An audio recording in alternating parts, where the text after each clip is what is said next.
अगर गलती हो जाए तो भी हम अपने मार्क्स को कैसे बचा लें, ये सीक्रेट आपको कोई नहीं बताएगा जो मैं बताने वाली हूँ।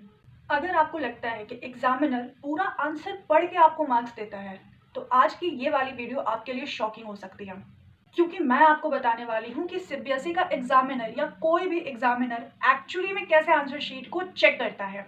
सबसे पहली बात, एग्जामिनर के पास बिल्कुल भी टाइम नहीं होता है कि वो बैठकर पूरा आंसर पढ़े, क्योंकि एक एग्जामिनर होता है और एक एग्जामिनर के पास 200 से 300 कॉपीज दी जाती हैं। मतलब एक एग्जामिनर कम से कम 300 तक की कॉपीज आपकी चेक करता है एंड उसके पास एकदम लिमिटेड टाइम होता है ना, उसके पास टाइम ज़्यादा है और उसके पास ऐसा तो है नहीं कि कॉपीज की संख्या अमाउंट कम है, तो इसलिए वो क्या करता है, वो पूरा आंसर नहीं पढ़ता, वो आंसर को स्कैन करता है।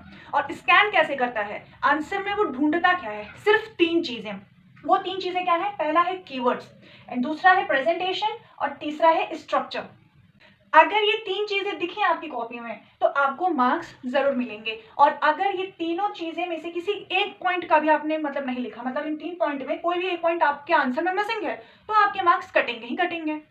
मार्किंग स्कीम टोटली आपकी कीवर्ड्स पे बेस्ड होती है। अगर आपका जो क्वेश्चन है, ठीक है, उसमें आपको डेफिनेशन लिखना है तो डेफिनेशन कैसा होना चाहिए, फिक्स्ड होना चाहिए। कैसा होना चाहिए आपका डेफिनेशन, टोटली आपका डेफिनेशन एकदम फिक्स्ड होना चाहिए। और अगर न्यूमेरिकल बेस्ड क्वेश्चन पेपर है, जैसे कि आपके मैथ्स या फिजिक्स के होते हैं और थोड़ा सा केमिस्ट्री में भी आपका आता है न्यूमेरिकल वाला पार्ट, तो उसमें आपको क्या करना होता है, बेसिकली मैं मैथ के लिए अगर बताऊं तो आपको पहले स्टेप्स लिखने होंगे, साथ में आपका जो आंसर है उसमें जो मेन चीज आप लोग छोड़ देते हो वो है ये यूनिट वाला पार्ट।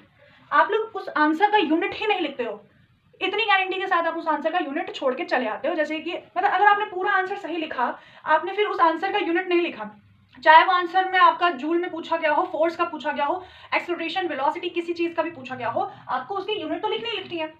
और अगर लॉन्ग आंसर्स हैं जैसे कि 5 मार्क्स के, 10 मार्क्स के, तब आपको क्या करना है, आपको पॉइंट वाइज लिखना है। कैसे लिखना है, पॉइंट वाइज। देखो अगर आप कीवर्ड्स पे ज्यादा फोकस करोगे और उसके बाद आपको प्रेजेंटेशन देखा जाएगा। देखो पहले क्वेश्चन पूछा जाएगा, उस क्वेश्चन में जो कुछ कीवर्ड्स होते हैं, क्या वो कीवर्ड्स आपने आंसर में यूज किए हैं, और अगर यूज किए हैं तो आपने उसको किस तरह से प्रेजेंट किया है अपने एग्जामिनर के सामने में, ये बात मेन होती है। एंड फिर आपके आंसर लिखने का स्ट्रक्चर, क्या आपने पैराग्राफ में लिखा है या आपने पॉइंट वाइज लिखा है।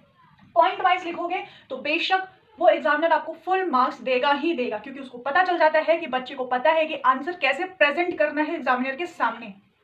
अगर आपने एकदम करेक्ट एक्सप्लेनेशन लिखी लेकिन आपने कीवर्ड्स ही मिस कर दिए तो एग्जामिनर को मौका मिल जाता है कि वो आपके मार्क्स को सीधे सीधे काट ले। बोर्ड का एग्जाम या कोई भी एग्जाम समझने का काम है, लिखने का काम नहीं है। अब हम बात करते हैं जो हमारा 4th पॉइंट है कि प्रेजेंटेशन क्यों इतनी इंपॉर्टेंट है।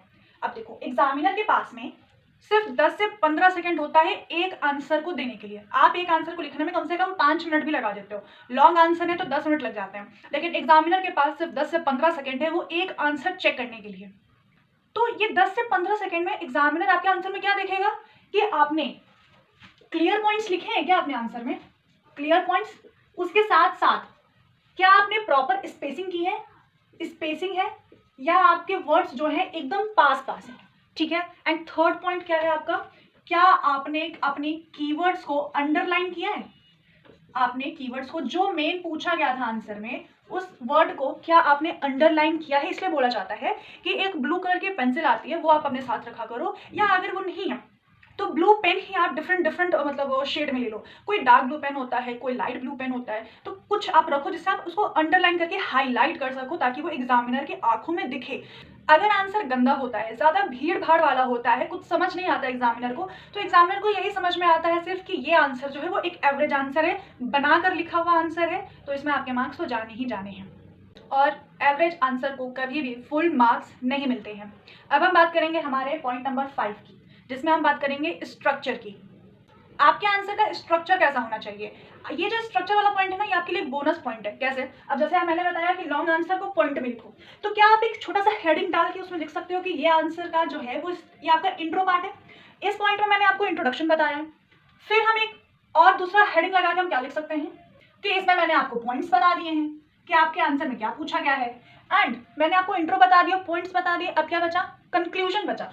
तो मैंने फिर से एक हेडिंग डाली और लिखा ये मेरे आंसर का कंक्लूजन है, एंड यहीं पे आपने फुल स्टॉप लगा के अपने आंसर को विराम दे दिया।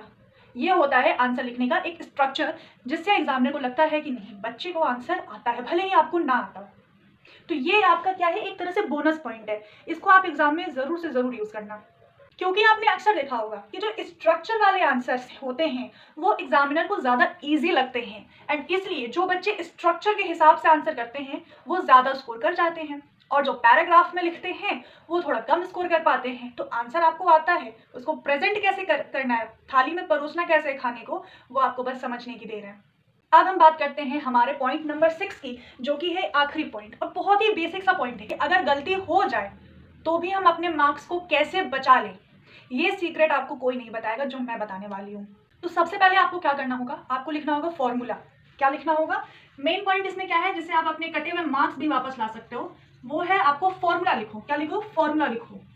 एंड फिर आपको क्या करना है, जैसे कि अगर आपको मैथ्स में कोई आंसर नहीं आता लेकिन आपको फॉर्मूला पता है, लेकिन आपको पता नहीं है कि हम इसको कैलकुलेट कैसे करें, तो फॉर्मूले पे भी आपको पार्शियल मार्क्स जरूर मिलेंगे। अब बात कर लें थोड़ा थ्योरेटिकल में, जिसमें आपके डायग्राम्स भी आते हैं, जैसे कि बायोलॉजी, सबसे फेवरेट सब्जेक्ट बायोलॉजी। उसमें क्या होता है, आपको आंसर नहीं आता, आप डायग्राम बना दो, इसलिए बोला जाता है डायग्राम पे ज़्यादा फोकस करो। डायग्राम बनाओ और नंबर पाओ। अगर आंसर नहीं भी आता है तो आपको डायग्राम से नंबर तो मिलेंगे ही मिलेंगे, पक्का मिलेंगे। 5 नंबर का है, आपको 2.5 तक का नंबर डायग्राम अकेले दे सकता है, अगर आपने कुछ आंसर नहीं भी लिखा हो तो। लेकिन हाँ, डायग्राम कैसा होना चाहिए, लेबल्ड होना चाहिए, मेंशन करो कि ये क्या चीज़ है। तो अगर आंसर नहीं समझ में आ रहा है, डायग्राम है दिमाग में, बना दो। और थर्ड पॉइंट आपका यही है कि आपको स्टेप वाइज लिखना है। क्या लिखना है, स्टेप वाइज लिखना है। ऐसा नहीं है कि आप पहले कुछ कंक्लूजन लिख दो, उसके बाद आप इंट्रो लिखो, फिर आप पॉइंट्स लिखो। आपको स्टेप वाइज लिखना होगा ना। अगर आपने कभी खाना बनाया होगा या कभी देखा होगा किसी को बनाते हुए, तो वो पहले क्या करता है, कढ़ाई में पहले तेल डालेगा, थोड़े फ़ौरन डालेगा, उसके बाद कोई सब्जी डालेगा, फिर मसाले, फिर पानी, एंड लास्ट में धनिया डाल के आपकी सब्जी बन जाती है तैयार। तो अगर आपने सबसे पहले ही धनिया डाल दिया या तेल बाद में डाला, तो क्या सब्जी सही से बनेगी, नहीं बनेगी। तो इसलिए बोला जाता है कि आपको स्टेप वाइज लिखना है। कैसे लिखना है, स्टेप वाइज लिखना है। अगर फाइनल आंसर गलत हो भी जाए ना, तो स्टेप वाइज लिखने से और प्रेजेंटेशन से आपको पार्शियल मार्क्स, मैं ये नहीं कह रही कि आपको फुल मार्क्स ही मिलेंगे, लेकिन जहाँ पे आपको 5 में से 0 मिल रहा था, वहाँ पे आपको 5 में से 2.5 या 3 भी मिल सकता है, या 2 भी मिल सकता है। ठीक है, तो 0 से तो बेटर है ना कि आपको 2 नंबर मिल रहे हैं। इसलिए मैंने बोला था आपको पार्शियल मार्क्स मिलेंगे ही मिलेंगे, अगर आपने ये 3 चीज़ फॉलो कर ली तो। इसलिए बोला जाता है कि जब भी आपके एग्जाम होते हैं ना, तो उसमें सिर्फ इंटेलिजेंस देख के नंबर नहीं दिया जाता। क्या देख के नंबर दिया जाता है, आपका प्रेजेंटेशन कैसा है, और आपने किस तरह से, किस स्ट्रक्चर में लिखा है, कौन से कीवर्ड्स यूज़ किए हैं। जो स्टूडेंट एग्जामिनर के दिमाग से लिखता है वही टॉपर बनता है। ये सिंपल सी बात है, इसको जितना जल्दी समझ लोगे उतना ही बेनिफिशियल होगा आप लोगों के लिए। तो अगर आप चाहते हो कि एग्जामिनर आपको मार्क्स देने के लिए रीज़न ढूंढे, तो ऐसे ही एग्जाम ओरिएंटेड रूल्स को फॉलो करो और वीडियो को रिवाइज करो और हर सब्जेक्ट में अप्लाई करो।